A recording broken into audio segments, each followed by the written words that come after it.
We're pleased you're here, and before we start with the presentation about this project, I wanted to give you a little update on what's going on at Amboy Road, because you probably, how many people here use Carrier Park and French Broad River Park on a regular basis? And you've been walking by the old Edico junkyard for a long time and going, when's that going to be done, right? Me too. So this is a sign that we are putting up. It should be up before Christmas. And it sort of gives you a little bit of background on where we started. You know, we bought the Speedway back in 1999, and that had an enormous impact on Amboy Road and changing sort of the character and the usage and the whole ambiance of the road. Between the Speedway and French Broad River Park, which we celebrated the celebration of the opening of that in 1994, we had the Edico junkyard. How many people remember the junkyard? Okay, you do.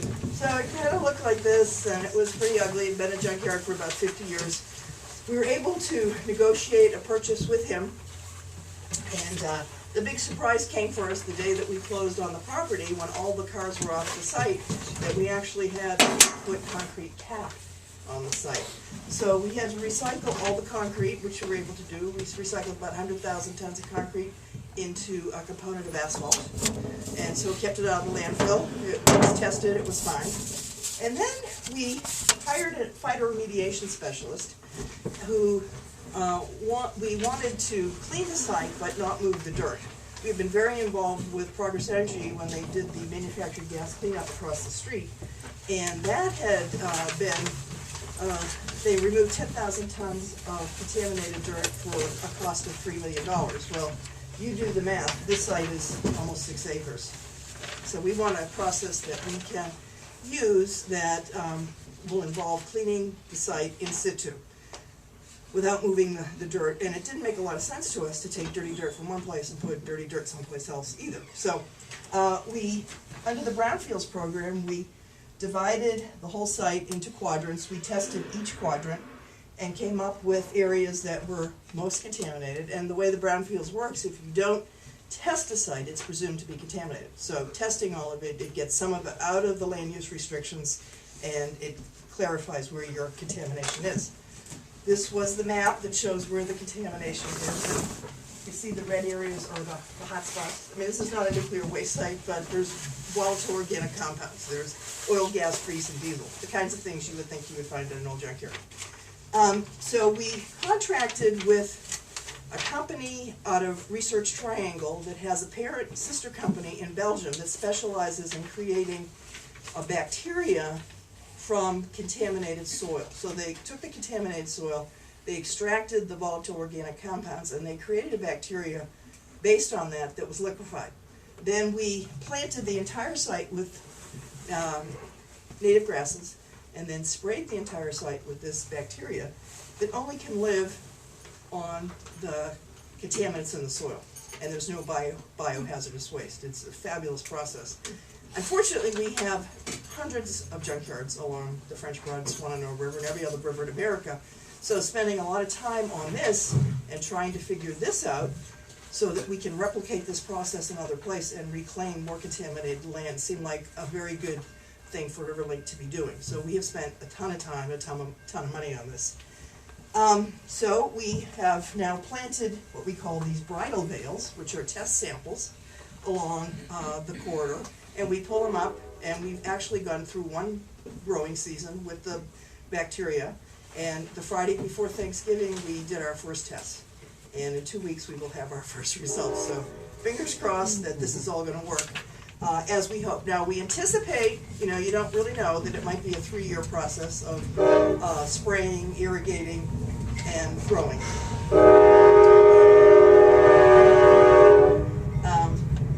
So we'll see. We'll have a better sense in a couple of weeks when we get these tests back. We're excited about it. If this doesn't work, and if we aren't where we want to be, we have developed a protocol with NC State, and in their greenhouses we will take some soil samples from here and do some testing in NC State with adding what's called a sulficant, which is really a detergent. And the detergent will help break down those volatile organic compounds, and we'll do it with different degrees of concentration so that we can refine this protocol and we can use it someplace else. So it's pretty exciting, it's pretty creative. It looks a whole lot better than it did like this, and a whole lot better than it did like this, but it's still not completely usable, as you all know. But we did give right-of-way to the city so that they could build a sidewalk in front and connect the two parks, so that you can now go 4.5 continuous miles from French Broad River Park all the way up to the farmers market in Honey Creek. Pretty exciting. So Amber is getting a lot of attention. Jay came, I think it was, I don't know, it was 2 years ago, a year ago, whatever, and had made a presentation for the neighborhood about this project, and got some feedback. It's changed, it's back. And in that time also, I don't know if you all know this, but Stuart Cowles, who owns Climax, has also been working very hard on this same kind of piece of land that runs from the gas station to the corner of where French Broad River Park is. And I believe he's got all the money now, and that's going to happen. It's going to be a climbing wall, an outdoor adventure center, and a cafe is what I understand. So that's happening. So we're going to have development on that side of the road from the gas station to the corner. And so,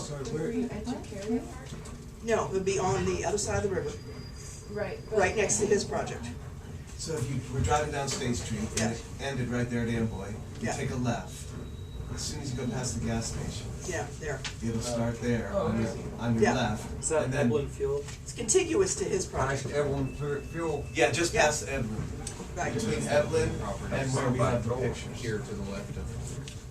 Right. So you, It really looks like a climbing gym too. You can really see the faces. Right. Could you're right at my back door.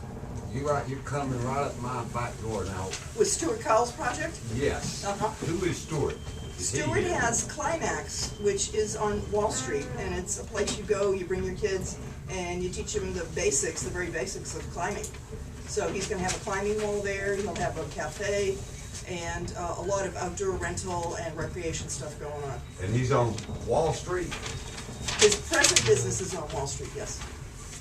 So anyway, before, when I talked to Jay, I bumped into him and he said he was back and he's got this project and it's kind of a go. I said, well, why don't you come, let's talk to anybody who wants to know, and this is a great opportunity to ask some questions and get some information out there, because you know how it happens when people hear something, then it morphs into something else always. So this is an opportunity to ask questions, get clarifications, and to give Jay some feedback on this, which we really appreciate you coming. We very much appreciate Jay coming. And he brought with him today Russ Davis, who is his engineer, who has helped design this project, and Russ is going to actually do the presentation. Again, if you need restrooms, facilities down the corridor, if you're thirsty, we have some water over here and some cups. And Russ, we'd love to hear from you. Or anything about it. I think the most eloquent should be.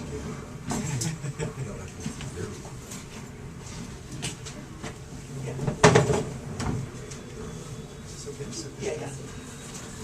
This sign, by the way, should be installed before Christmas, so it'll be at the site. You can spend a little bit more time reading it. I will say very, very briefly. Russ and I are both West Asheville people. We both live on the west side. Our kids go to school on the west side. All of our projects are on the west side, and I mean, we for the most part have no intentions of working elsewhere. So we really just try and take parcels that are, in some ways, that which a smart person would avoid, basically. I mean, we focus on ravines and old borrow pits, and we try and get them functioning again with families and people, and we try and create as efficient a home as we can to fit into these places that could be more productive. And so I don't want to steal Russ's thunder, but I do want everyone to know that you're all welcome, to throw any questions out. I'll let Russ start, but I want you to know that we're not just here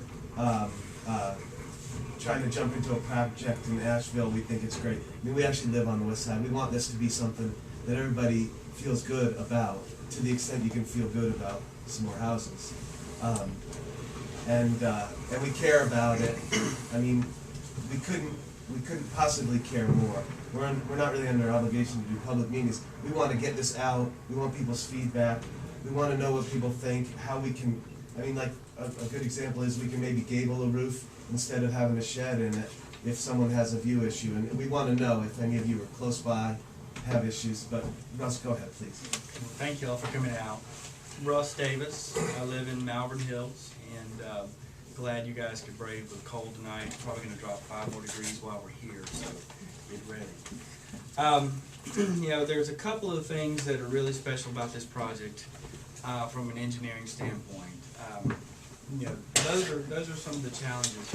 The great things about the project are easy to see. I mean, we've got a built-in recreation area, unparalleled in Asheville. We've got direct access to the river, really convenient to downtown, convenient to buses. You know, all the good things that infill development is supposed to be. A little history on the project and on the property. This site was a borrow pit for a little while. It was kind of manipulated. The grades were manipulated at least twice in the history of the property. One time was when they came in and built Amboy Road, and that created this slope that's kind of up at the front. Russ, what's a borrow pit? I'm gonna eat. Okay.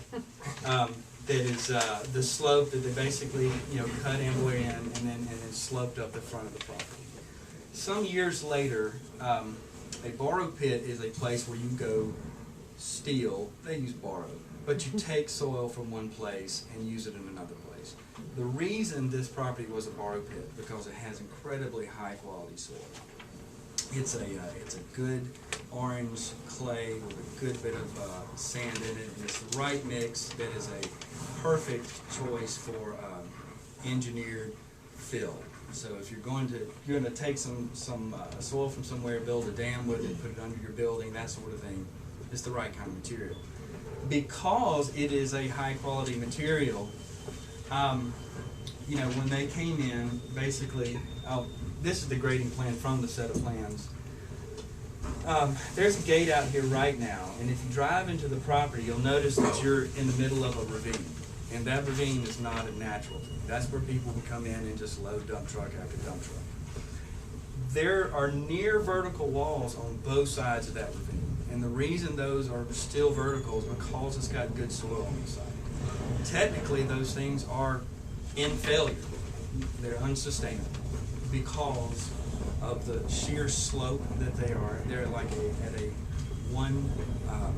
half to one slope, which means that it's not even at a 45-degree or a 1-to-1 slope. It's steeper than that. Those slopes like that aren't supposed to stay in place, but because it's pretty good soil, it's been staying in place for a while. The other thing that makes it pretty difficult is that because of that vertical condition, there's not much vegetation growing on the extreme parts of those slopes. So, when you don't have vegetation and you have slopes that are too much, it's just categorized as kind of an unsustainable condition. So part of this project is fixing it.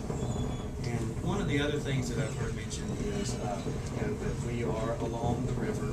Part of that, respecting the river, is some issues. People have brought up floodplain and impacting the floodplain, and we're going to create new flooding and sort of stuff. So I'd just like to kind of walk through generally what the project is going to be, how it's going to the design.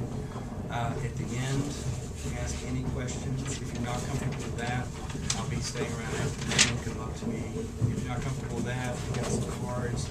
Email me your questions, and I want to make sure everybody's very comfortable and understands fully what we're doing. So could you just point out where exactly is that along Amboy? Okay, Amboy Road, Carrier Park over here. I guess technically this is called Amboy Park, and the term for Riverview is right here. You got the convergence of the French Broad and Swananoa Rivers. Where's State? Oh, so this is State's way left. Yes, State's Okay. over in the hallway. So it's a good bit this is the nearest neighborhood is directly behind. This is Joyner Avenue. And just starting with kind of what the property is today, it's the existing zoning on the property is the River District.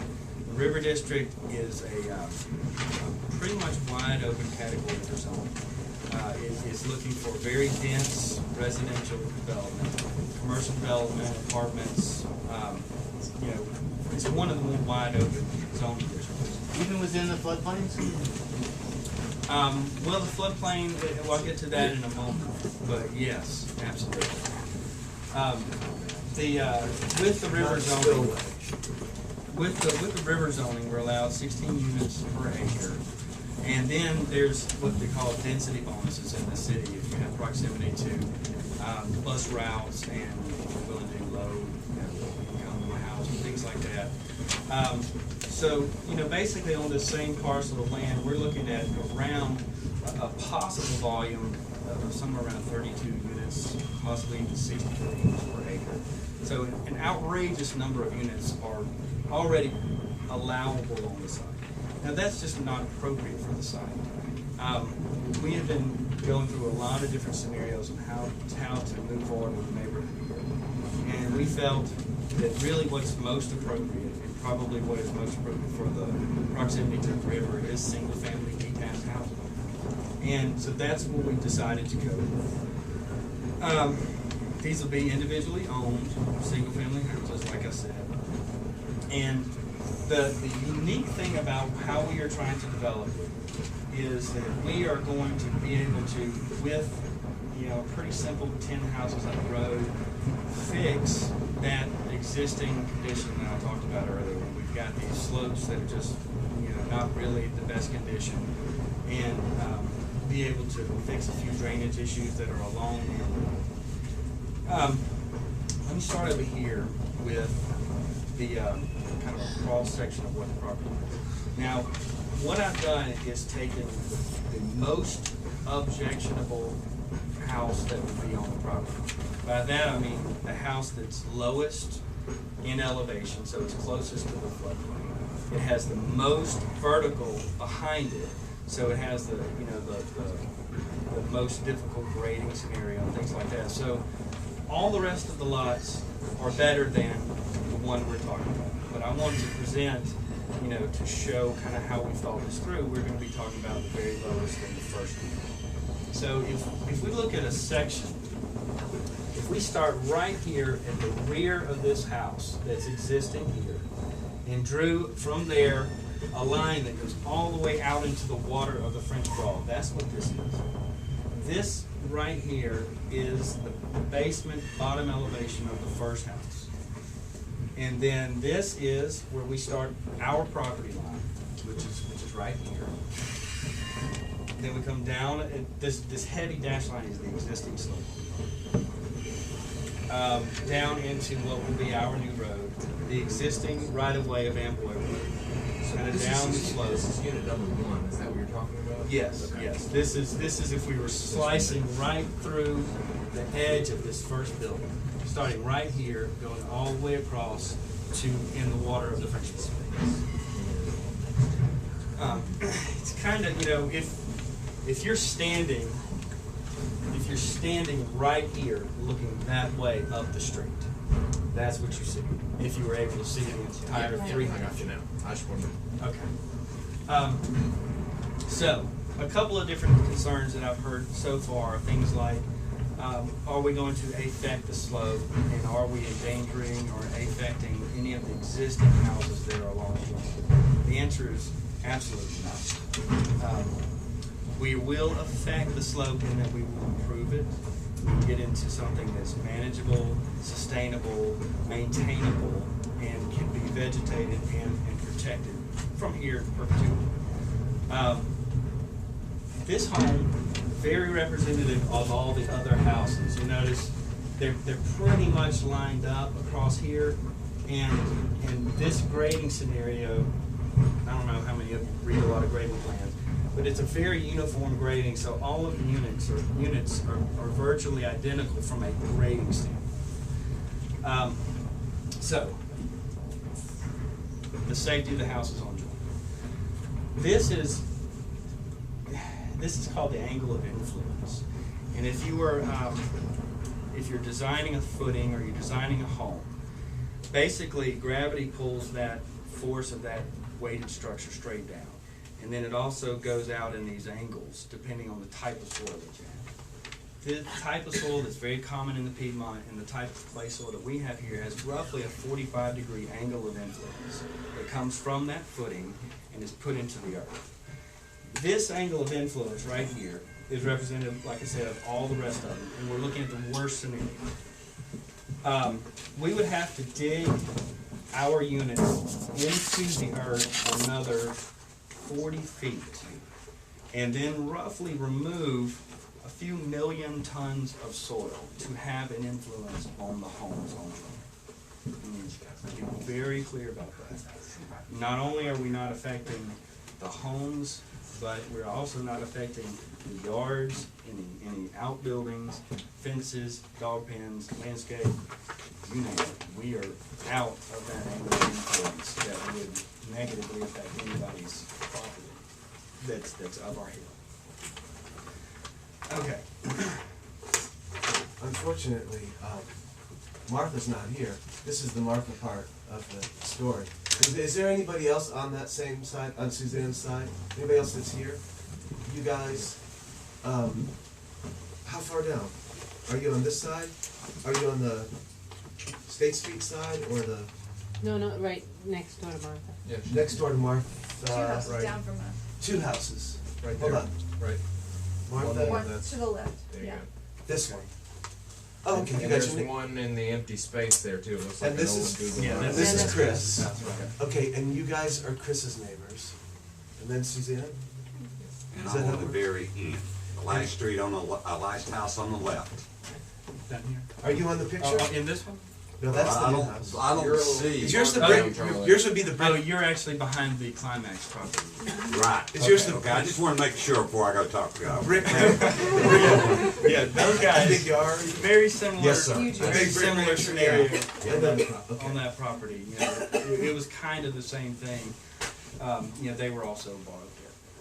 Now, in continuing with the slope, while we're talking about that, right now, you know, there's a pretty vertical face out there. What we want to do to that, in order to improve that, is make that a less of a slope, something that is sustainable, that we can compact, get to stay in place, and that we can fully vegetate so that we don't have erosion. There's lots of different kinds of slope failure. You know, people, you know, with this, the most common type would be just plain old erosion, where things are rutting out and you're losing, you know, slowly over time, your face of your slope. So by lessening that, we'll be able to get this into a scenario where we can actually maintain it. Now, you may have to. Can I throw in? Do you mind? Sure. There's two options here, really. The first option, because this is the existing slope here, and this is what Russ and I have really been working the hardest on, the existing slope. So we have two options. This is the option we feel the strongest about. But I'm happy to put it to a vote. The other option is, we could just not touch this, just leave it be. There's really no, I mean, it's pretty good soil. It'd be much less expensive just to put a road in here, put the houses over here, and just leave that. And the reason why we went with, this is Plan A, let's call it Plan A, is that in the long term, there's much more slope stability this way. It's more expensive to build. It's definitely more challenging in terms of, Yeah, let me get through this. So that you've got your dashed line that is your existing slope. Now, there are two solid lines that you can see here. And what I'm representing is, one is this solid line that you can see here that's a steady, straight line. That is what will be the ground in between the homes, and that continues out, and you can see the little drop in the curb and where we tie in. The other is this, that's a flat, where we have vertical, flat, vertical, flat. Those are terraced basement walls. So the way we've chosen to deal with the slope is, we can make a maintainable, safe slope in between the units, and by going with a double structural retaining wall, we're able to take most of the pressure off of this wall, where this just doesn't have to be an enormous wall and require a lot of work behind it to get it in. And it creates kind of a neat little area down here where, particularly for the folks that are probably going to buy these homes, we've got 2-car parking under the units, and they've got a storage area down here where they can put kayaks and their outdoorsy things, because we're pretty much assuming that it's going to be someone who really enjoys the river who's going to live here. But by integrating this basement wall into the design, it really takes what we're doing with our houses and making it part of the site. So you're not really separating the site design from the home design. The homes become part of the site design, and it's kind of a good way to integrate that into the project. Now, on the other side, when you come in from looking again at this section, if you're looking down this trough, there's this area that comes up from Amboy and then goes back down. We're going to take that out so it looks and feels more like a normal neighborhood, where you've got an area that is a flat space in a pretty hilly neighborhood. You've got a flat area where people can walk their dogs and where they can have some outdoor space and things like that. Okay, so one of the large things that we talked about here is slope. The other thing is the floodplain and the flood and the things that go along with the river. There's a few different ways to measure the floodplain. Let me show you this side. This is another sheet from our construction plan. And this is really going to get pretty thick with technicals, so y'all hang with me. There's a few different things when people talk about flooding. There's the floodway. The floodway is the most highly regulated part of the water around a big river. The floodway is if you have your channel of your river, and you have pretty much the part that's navigable, that's right there. That's the floodway. That's the important part. The City of Asheville has a lot of rules about the floodway. The FEMA and Corps of Engineers, they all care about the floodway. We are not near the floodway. The floodway for this portion of the French Broad kind of stops on the other side of Amboy Road. Now, outside of the floodway is the 100-year floodplain. And that's what everybody refers to as the floodplain. Now, there's 3 different ways to measure what your impacts are to the floodplain. Volume, area, and the geometry. We are, in every way you can measure the floodplain, we are improving the floodplain. With this development, we're going to increase the area of the floodplain. That's these two, the light gray and the dark gray. The light gray is material we are going to remove from the floodplain. This, and it's represented here in another section that's exactly the same section here. You can see, you guys have to come up afterwards to see these 2 little hatch patterns. That top foot of the floodplain over here, that, normally the floodplain line comes right along the front of this property, and had this not turned into some bizarre ditch, that floodplain line would just continue right along Amboy Road. But since somebody's come in here and done this, the floodplain line takes a weird little U-turn and goes around the edge of the toe of that slope. So when we come in, put in our very particular grading here, we're going to net a removal of material from the floodplain. Now, we are also going to net an increase in the area of the floodplain. Okay? Because you could technically come in and just dig a hole to China and increase the volume, but then you haven't assisted in the area. But we are, this area is bigger than this area. So we're removing, adding area to the floodplain as well. The other thing is the geometry of the floodplain. And if you think of this giant load of water that would be moving this way in a big flood event, We're up here in the top, 1 and 2 foot of the very top of the floodplain. Normally that water would have to back up into this eddy and kind of have a difficult time assisting with getting back out. By cutting this little peninsula out, which is, this little hump that comes up off of Amboy Road, by removing this, we really give the floodplain a better way to spread out, and it's a more traditional way for water to move down the floodplain. So, let me see. But how, you had mentioned the floodplain. How many people, because there's only 2 or 3 issues: slope stability, which we talked about in the cliff. There's floodplain issues, and then I guess site density issues. For the people that are just floodplain people, water, water storage people, how big is that of an issue for people? Floodplain, water storage. David owns Outdoor Adventures, Asheville Adventure Rental. I have a piece of property Of that's course, at the yeah. far end of Amboy Right. Road. My question was just simply trying to figure out how this property falls in the floodplain and development issues associated with it. Yeah. So it doesn't impact me. Can I ask a question about this diagram? Sure. So this dark gray is material that you're adding. That's some of that, because it looks like the dotted line runs through it. Some of that is area that's currently in the floodplain, in the 100-year floodplain. I think that's that 500. is being taken up out of it. Is that what that dark gray represents? Is it 500? The light gray is areas where we are totally removing, adding no fill and totally removing. When you pass kind of this line right here, it goes from an area where we are going to move the floodplain line from right here to right here. Okay, so the floodplain line changes that much, but it also picks up all of this area in exchange for that.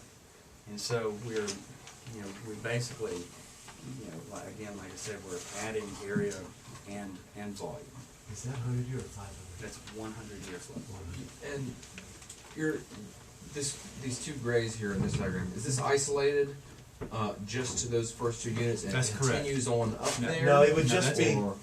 That's it. It would just be this So, very because small right area. now, kind of behind units 7, 8, and 9, there's like a pond there. Up here? Well, in front of them.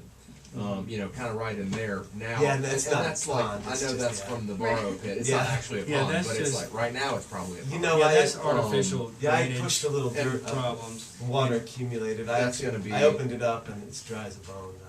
Yeah, Last I saw it. that doesn't have anything to do with the floodplain. Your question. That would be up out of the So that's 500. that is up and out of there. Out of That's the- what I'm asking. that's up and out Yeah, of 500. once you pass, it's 1991 is the elevation, is Okay. of this Yeah. plane of the floodplain. Once you get past right here, the floodplain becomes a non-issue for the rest of the Okay. units, because you're climbing the hill. We come in really flat because we don't want anybody to scrape their car and things like that. So there's a little bit of a vertical curve, but once you get right here, you're climbing up at about 14% on that street. Until we get up to around this area and the street flattens out to much nicer little 2% roadway over here. Okay, let me get over this. What we got to talk about. I will say, when this was a borrow pit, this was a terrible collector for trash. We were always in there cleaning that out with volunteers. It was, and then when you put up the gate, that kind of stopped. But anybody who had a dump truck with stuff they didn't want to bring to the landfill left it there.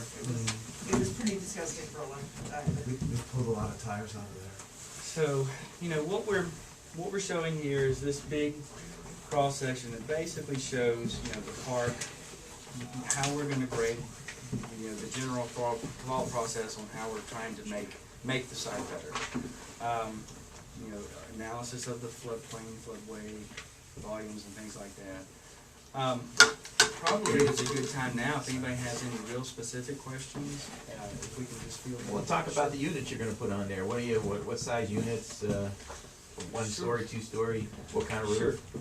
Well, the footprint is a it's a narrow urban home, and it's tall, and that seems to be kind of what is pretty popular these days because it's very energy efficient and it's also able to be, you know, densified in this urban infill type development. You can see here, well, you may need to come up afterwards. This is my version of what that would look like from the sides. It's a modern industrial feeling building, very West Asheville. You know, cable railing or kind of see-through stuff. Not bungalow because it's a little too tall for that. But we're trying to emphasize this southern exposure and outdoor spaces that are attached to the building. So probably dual level decks that are really generous in size so people can have a lot of outdoor living and really get to experience the river from, you know, from their home. Because they don't have a lot of yard space. You know, they're getting their green space from across the street. What about the square footage? These are they're 20, what I've got shown here is a 24-foot wide by 40-foot deep. There's no livable space on the bottom elevation. That's pretty much parking in a storage area. The next two levels, what is that, probably 1,400-ish square feet. Probably around in there. They're going to be Energy Star homes, so they're not going to have incredibly high ceilings and you know, these kind of two-level spaces. It's going to focus more on you know, the energy efficient windows, letting that light in, and you know, energy efficient type things. They'll be similar in design to the stuff we did on Moore Avenue, if anyone's ever been around the corner. Is Right. that comes off, well, that's what I was gonna ask, is can you point us in the direction of some of your other Yeah, products? if you That's go down, off of, yeah, State Go- Street, take a Go right on right State over Street. Yeah, And exactly. take the Yeah. very, when you turn on State Street, what is the, Lamb. Lamb. Lamb. It's Lamb when you And then turn and you turn left on Moore Avenue. Immediately. I'm Very familiar with similar to that. those. Are there any other? Street. Our stuff is not on State clusters? Street. Our stuff isn't on State Street, it's just on Moore and Bradley. Mhm. It's a Bradley's different- the new road that was cut in. Yes. Yeah, Bradley's still gravel. And how So tall that's are the they? extension of that there, Brad. Correct. Y'all actually stretch the road. The Yeah. way it's shown now, these are 12-foot basements and just a matching floor above it. So, you know, a 36 feet high to the roof, and then whatever pitch the roof is. So you guys, if I understand the process correctly, and you guys are going to develop this, you're going to develop it, you're engineering it, and then at some point, you know, you sell the lots to a builder who then constructs the project. Well, How do you maintain control to make we- sure that this is what actually We actually, we do a few different things. And I'm not always the GC on site for our projects, although on this project I am. You know, each piece of land is different, and sometimes we have a situation where I can't build it all myself, and then we have a network of builders. I think you know Donnie, he's done some. Dan Arrowwood, JSS has built a lot, and A-Mark's construction. We have, but this, I'm actually also a GC on this project at the moment. So the intention is to construct all those units Yes, You'll drop, yourself as a GC. yeah, as a GC. So they'd all be consistent, they'd all pretty much. Oh, yeah. look the same. Well, they'll all be consistent, but that's one thing that kind of drives me crazy, is I'd like them to have variety and be consistent. I don't really, To some extent, yeah, yes, I mean. I'd like it to have some variety, so, you know, some might gable, some might shed. We'll work with the different textures, the siding and vertical siding, and we use a lot of shingles. The concept is to mix it up. Go ahead, please. Have you had given any thought to, I mean, you're angled pretty nice towards, mostly to the south, right? Yeah, A little wide bit to the open, west, passive so are we solar. hoping for solar panels? I No. mean, at that point, you'd have to work with the roof, but.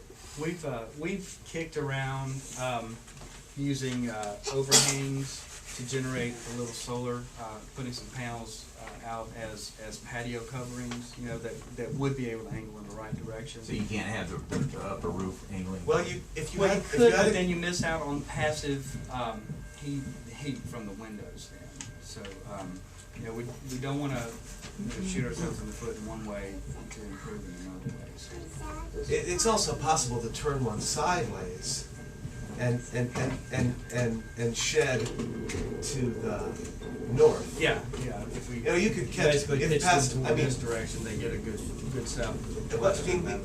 what we usually see is that maybe half of the houses are our best guess of what people want. The other half are people who are there to ask for what they want specifically. So it'd probably be that same mix, 50-50. Will this have to go to planning and zoning, or have Oh, yeah. additional use? Actually, no.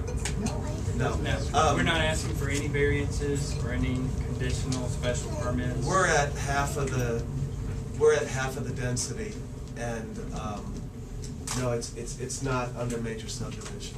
These are already pre-existing building lots. There's 21 existing building lots. They were all platted on the same plat that you guys live on, same plat. It's It's like from the late 1800s. Yeah. Pretty old. And what's the timeline as far as when would you want to start? I know it's hard to determine that. Well, and these are the things we balance too, is, how much to meet and get together, and then the reality of it is that, we're not exactly Donald Trump. We do things based on. Speak for yourself. Well. The hair is all wrong. We said this last year too, is we're finishing up a project on Moore and transitioning over, but we're pretty slow. I mean, we have a lot of work, we're busy for what we do, but our output is very slow by standards of traditional construction. We submitted for our permit, we're in the city review process right now, so. My best guess though is there's not gonna be more than maybe a couple of units going in the foreseeable future.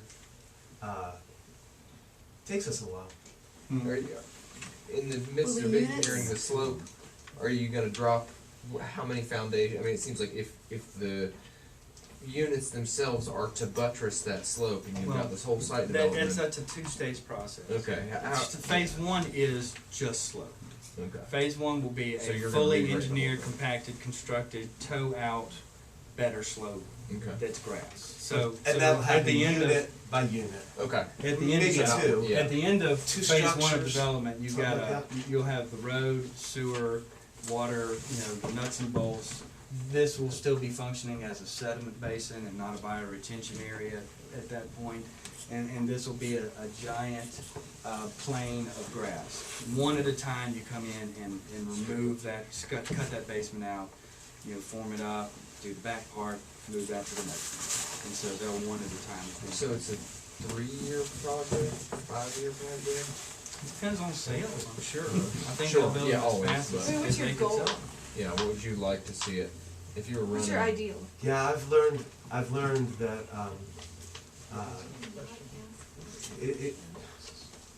I'm sorry to say, because my wife shoots me for these answers, but I would much rather be honest with you and say that that's not how we work. We don't really set goals.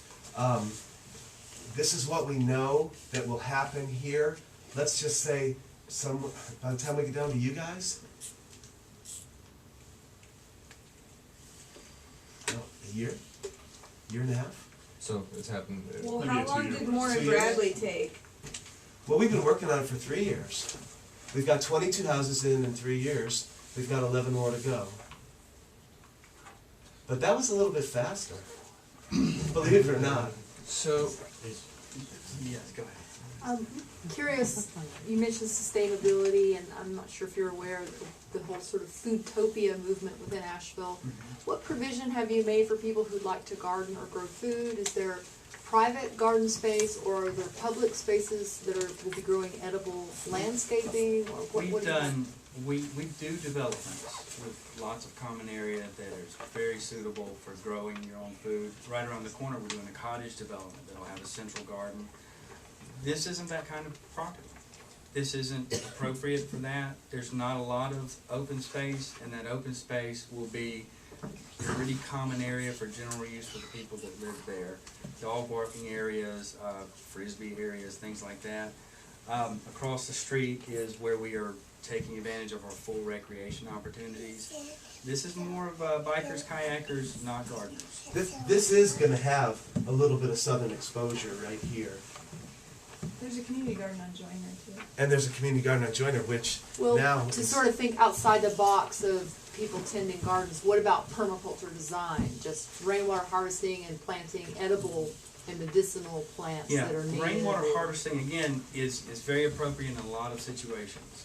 On this particular project, I'm not interested in really infiltrating rainwater at the units. I don't want to super saturate the slope, and I don't want to create kind of a wet basement in this two-story basement field.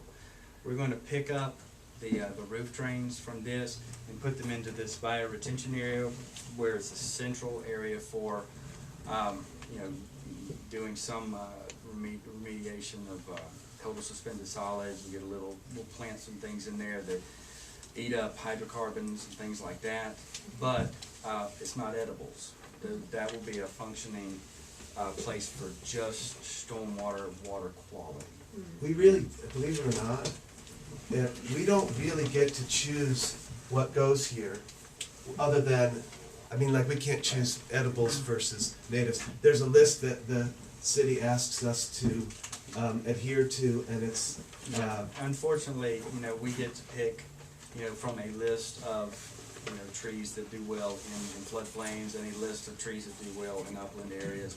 Not a lot of those are fruit bearing, and most of the shrubs, besides like some blueberries, won't be edibles. but there's gonna be a huge double-decker southern exposure with container gardening potential that I'm sure anybody that was really good at container gardening, they could probably get a huge yield. So the plant list was recently updated with a lot of edibles and natives, so I would encourage you to pick the ones that do produce food. Yeah, we maybe haven't gotten the latest one. When was it updated? I think they finished the work on that back in October.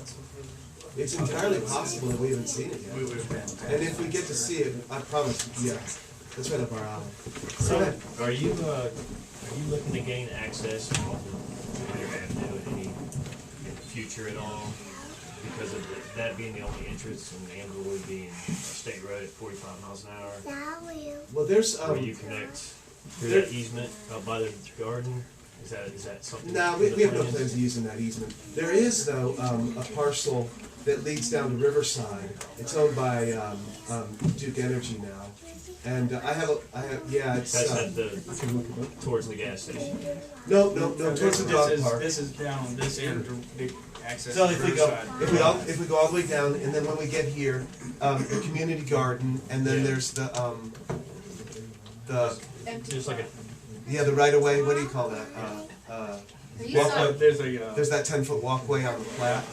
And then, Duke Energy owns a piece there that would take us right out to Riverside. Riverview, I'm sorry, Riverview.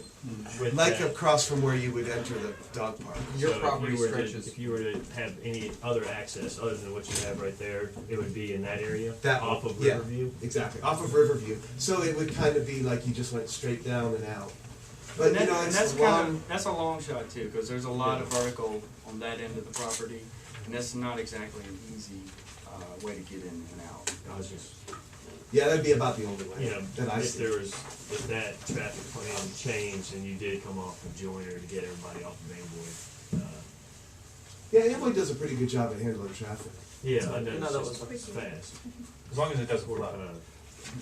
Yeah, and that is, What? that is one of the questions that, that has come up, is what's the, what are the arrangements for traffic to get out onto Amboy? You know, do you have like a traffic plan for that?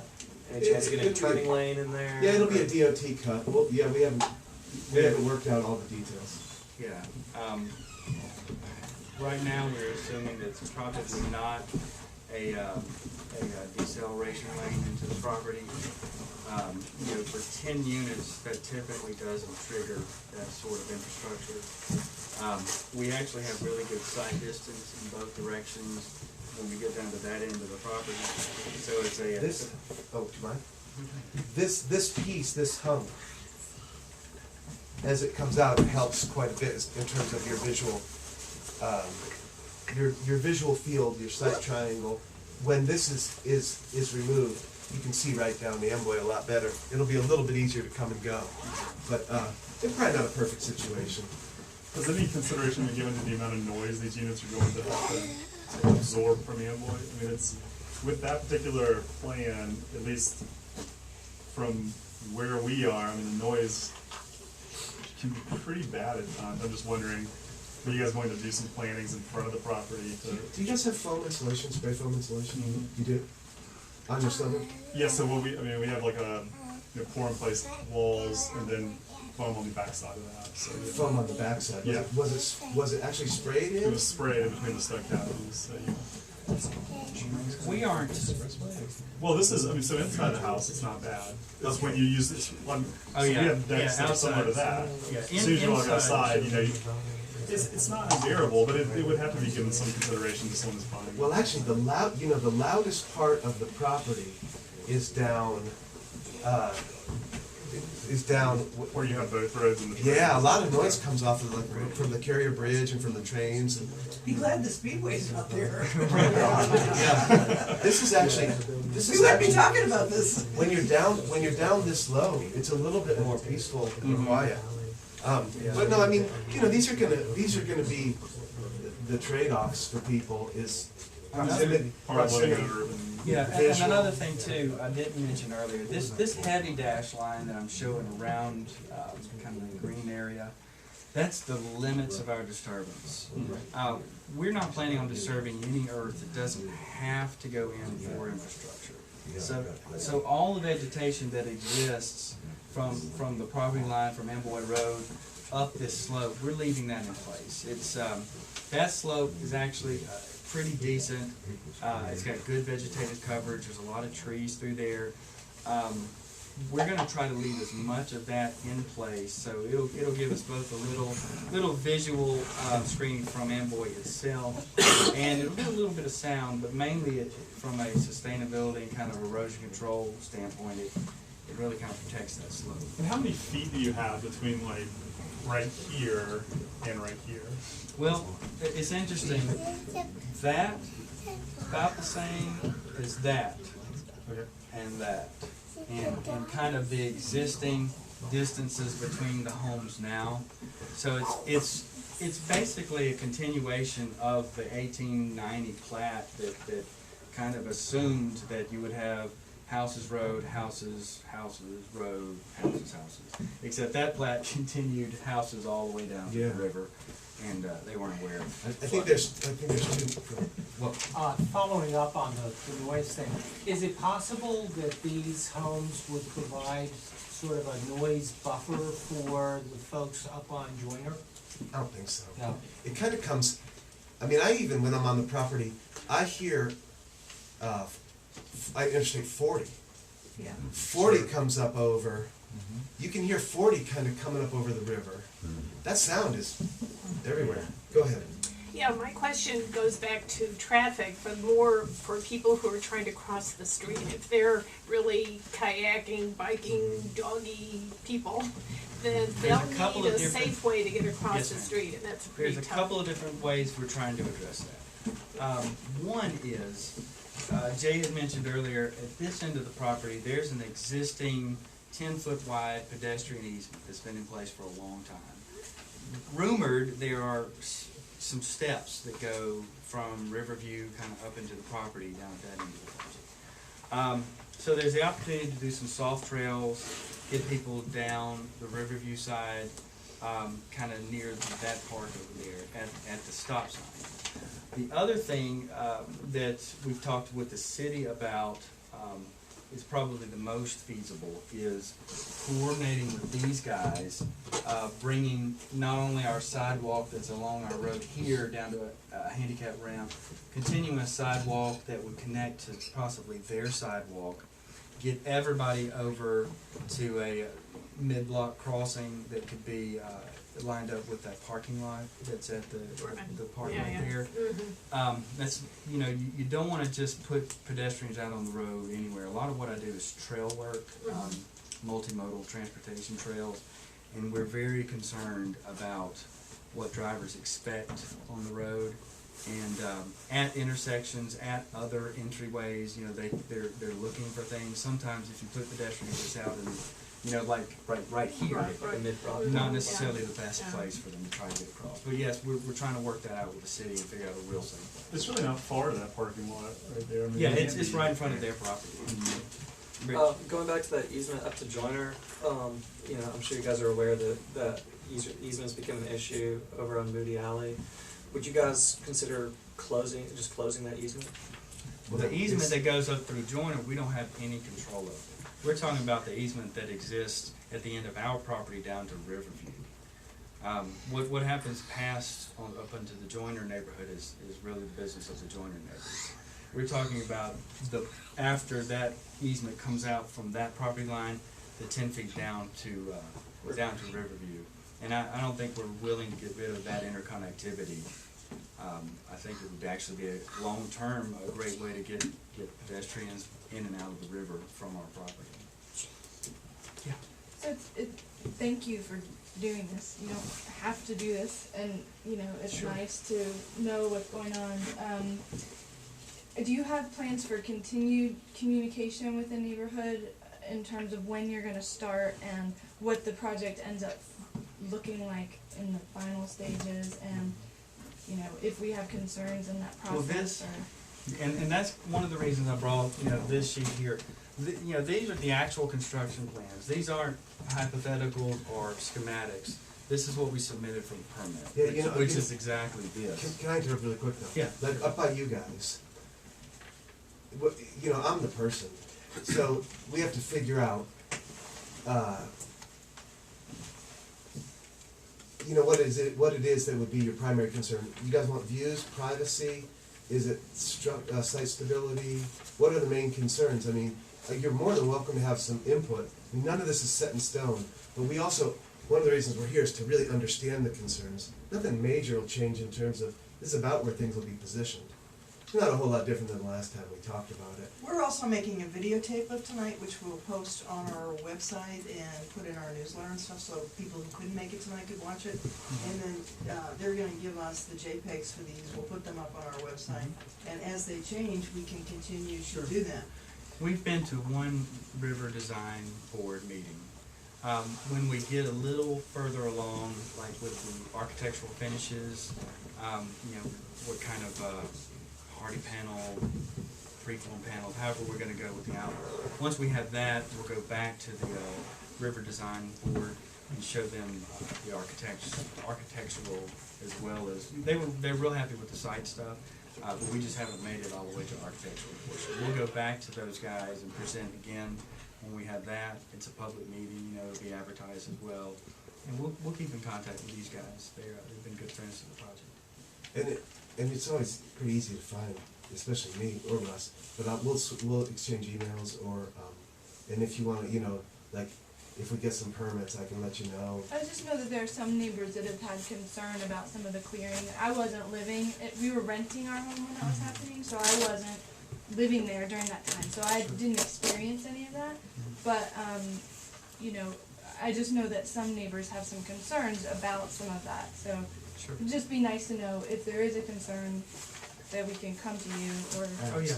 And that was another thing too, you know, after the meeting, if anybody else wants to come, you know, we can talk as technical as you'd like. Somewhere I've got some cards and some business cards, rack cards, that sort of thing.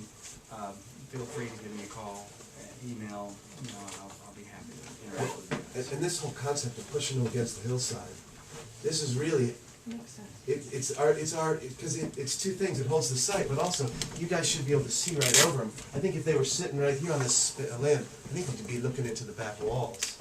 So we'd like to tuck them. Now down by you guys, we might maybe just do a single level, and it all, you know, to me, I would rather let's figure out a plan that works. I mean, some people want privacy, some people want views. You know, so we're gonna, maybe on a case-by-case basis. When we get to you though, the units are gonna be higher. So maybe we're gonna have to tweak it. Do one that's a little wider and not as tall. depending Well, on. our road is going up, but also Joyner is too, so we're both kind of Oh, climbing it the is? hill at about the same rate. I know that the houses on Joyner are close to the street, and that's quite a bit higher even than your own backyards. And everybody seems to have, by the time you get up to where there's a patio space, you guys are mostly almost like on second stories. I mean, views are a luxury, and they're beautiful on that street, and it's kind of a secret little street in that way. And obviously, it'd be great to keep them, more so the erosion plan, and keeping true to the process and project. But if you're willing to talk about that, great. But Yeah, and there's always, there's always a lot of wiggle room for, I just installed a whole, a sewer, there was a house next to one of our projects that actually wasn't even connected to the sewer. And we tweaked some things. These people were very good neighbors to work with.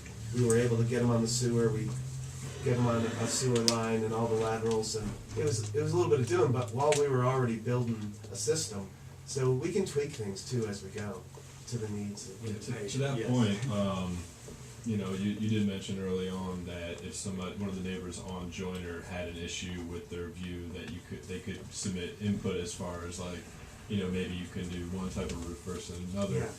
If that is a concern for some of our neighbors on Joyner, how would they go about making their personal views known?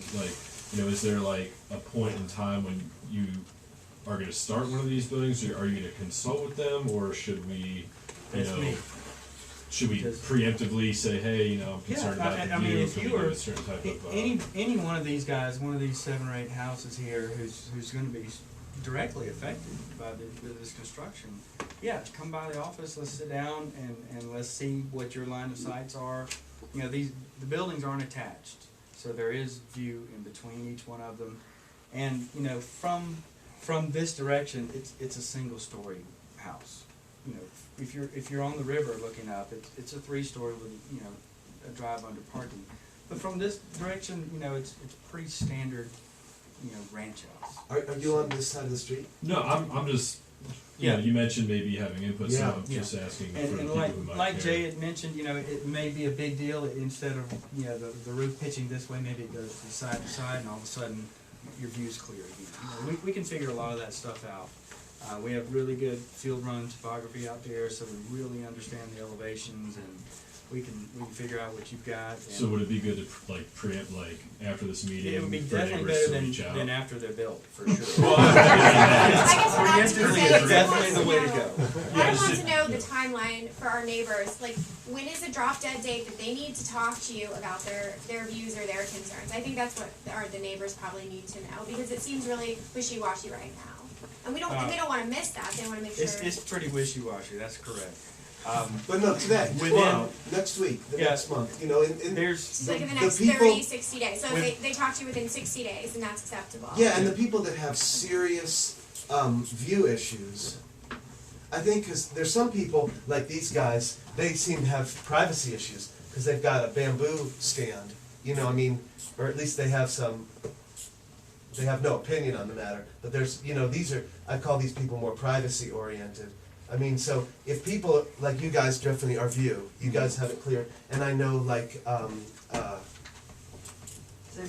yes, she always used to bush hog the area behind her house, and I'm not saying we can accommodate everybody, but if it's something like pitching a roof a different way, or changing some modifications, things that just need to be coordinated, that'd be great. But we're let's say we started.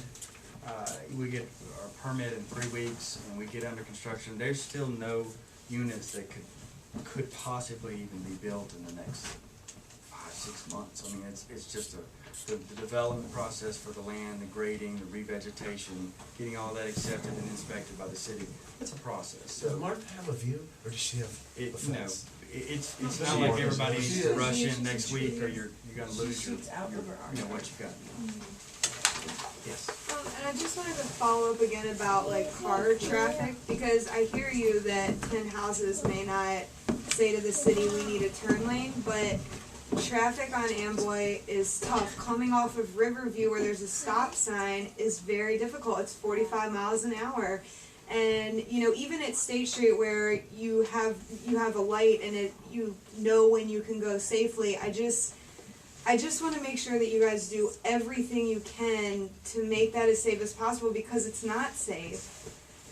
It's not safe to stop on a 45-mile-an-hour road and just make a very hard turn. Are you saying it's to turn left into the project? Either way, I'm just saying the road itself right now already has danger. So to add this to it, I just really want to stress that's a big concern for me, and I just ask you guys to please do what you can. It's a big concern for us. I pull out of that more than any person on the planet.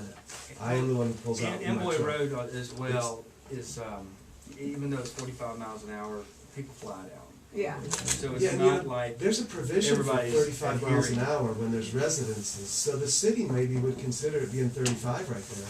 My understanding is it's a DOT. That's right. Amboy is a DOT. It's not controlled by the city. But have you considered making a request to DOT to reduce their speed limit? We could.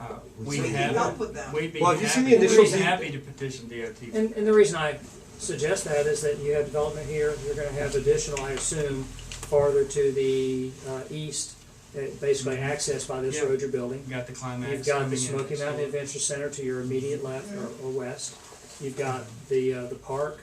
You've got all the visitors park. There's more and more and more traffic and visitors to that specific location. We'd be happy to start that conversation That's with great. the DOT. Yeah, and brewery traffic. And you know, another thing too, the DOT has, you know, they have real specific requirements for stopping sight distance, you know, how, you know, where you can locate your driveway, how far you need to see, you know, to be able to see objects that are so high off the ground versus the driver's eye height.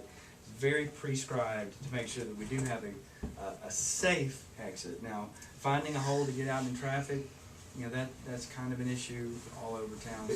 It really ebbs and flows with the two lights too. I noticed the carrier light and the State Street light, they really play a big part. How much communication have you had with NCDOT as far as Amboy? We are really early in the permitting process, and it's not. Because you know that road is slated for improvement, and one of the and one of the plans would bring it up to 55 miles an hour. Yeah, one of the options does. Yeah, that's correct. So. Yeah, but there is another option to turn that into a complete street boulevard with with sidewalks, protected bike lanes, and something You should like push for that. well, we should, not just these guys, but our entire community should push for. Well, it really already meets this complete street criteria. There's boat access, there's bike access, there's sidewalks, there's no bike lanes. Yeah, I mean, it's really. I know if ever It's there's come a a long street way. that It's come a long way, but it's still It's come it doesn't meet complete street. It's not like a complete There's street bus boulevard. access. It's not a complete street boulevard. It Right, but it's falls got- short of complete street But design. it has the elements already, and we can build on the elements. Right, I agree with you there, absolutely. So these haven't been submitted to DOT yet, the plans? No, we're not at that stage. Okay. You know, you need to kind of get to a certain. Yeah, they need to get, know get a what certain the level of density will comment be. back from the city, and then we'll be able to proceed with that. Yes, sir. Do you know the traffic count on Amboy Road? Not off the top of my head. Kind of seems like it's 12,000 the a heaviest, day. like from say 8 o'clock or 7 o'clock to 9, and probably about 3:30 to 6. It's dense. Yep. It's absolutely. If it's 12,000 per day, I mean, Haywood Road's like around 14,000 per day, so both of those are big, moving a lot of people. Yeah, I think it's a little under 12. I think it's anticipated if that access ever really becomes a full interchange, you know, which is part of the DOT project. That was a phrase. That the traffic will go up to 17,000 cars a day, but I believe it's at around 12. That's the last time I looked. I think you're If right. they were to make an east Right, access that's as the well. plan. It's if I-26 really gets done, then that interstate becomes a complete interstate access where now you can just go west. Yeah. You'll be able to go east and west, and it will connect really Amboy Road to the neighborhood that on the other side, which was kind of disconnected. Yeah, yeah, so Amboy will come all the way over to that first little turn there off of. That's gonna be a tough set. Guys, we're In our lifetime, maybe we're never. right over an hour right now, and I cannot tell you how much I appreciate you guys coming out. This has been a great back and forth. Thank you guys for your input. I hope we've dispelled some of the rumor mill, and I hope we've put a little bit of mind at ease, that we are putting very, very thoughtful consideration into this design. So, if anybody would like to come talk to me about any of this stuff, floods, slopes, all that good stuff, I'll be here for as long as I can. Thank you guys. Again, we will have this videotape, so anybody who missed it, you want to say what happened, we'll have it on our website, probably we have to translate, probably be the next 2 days. Thank you. And, welcome, thank you, appreciate it a lot. Thanks for hosting. If you didn't sign, if you wanna get our newsletter, there's a place out there to do that, you get it every month for the updates. And if you're not connected with the neighborhood, go to ivana.org and sign up for. Also, if you came late, you might not have gotten one of these sheets. We also have that on our webpage. Actually, very late hot rain, so I sat there for, I don't know how many minutes, but I was like, thinking about this. You know, we're sleeping and just driving. Did I mention the other night? I think so, yeah.